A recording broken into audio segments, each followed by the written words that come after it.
talk about disc issues, we should probably start with talking about what exactly is a disc issue. So there's essentially four types, and they all produce their own myriad of symptoms. I'll try to keep it simple for you. The first one is degenerative disc disease. It's essentially natural wear and tear of the discs that occur with age, but you can get early onset degenerative disease if you have a major trauma. For example, if you were in a pretty serious car accident, often you'll see those things start to speed up the wear and tear process. Essentially, what happens is the discs start to lose moisture, elasticity, they become less effective at cushioning you, and they bulge or herniate. So, this model here will help me explain, if you can see it, these spaces between the white are discs. And those spaces should be maintained. Degenerative disc disease is where everything's just getting closer together, which can then lead to the second type of disc issue, which is a herniation.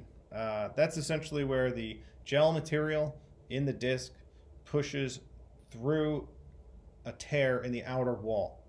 So it put pressure on nearby nerves. It leads to symptoms, gives you tension, aches. It can lead to even things such as the next issue, which is radiculopathy. Radiculopathy is a fancy term for any condition that affects nerve roots.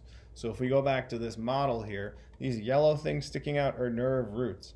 Think of this essentially as a centipede, is what I tell people, where the body of the centipede here is your spinal cord inside the vertebrae, which you can't see, but you can see the little legs here are the nerve roots. So if you have like a C5 compression, you'll likely have pain running down your arm, and that would be called cervical radiculopathy. It could be a disc issue that causes, it could be bone spurs, and there's other factors. Lastly, there's stenosis, which is a narrowing of the canal that the nerves run through in your neck. It can compress the spinal cord, which would be central canal stenosis, or it can be more of a facet joint one, which would be these lateral ones here. There's fancier names for that as well, so just so you know. This is the only one that's truly permanent, but it may never produce symptoms. There's tons of people walking around with many of these all at once. Some of my older patients have stenosis, and they also have disc issues, and they also have degenerative disc disease. Just because you have it doesn't mean it's going to be a problem.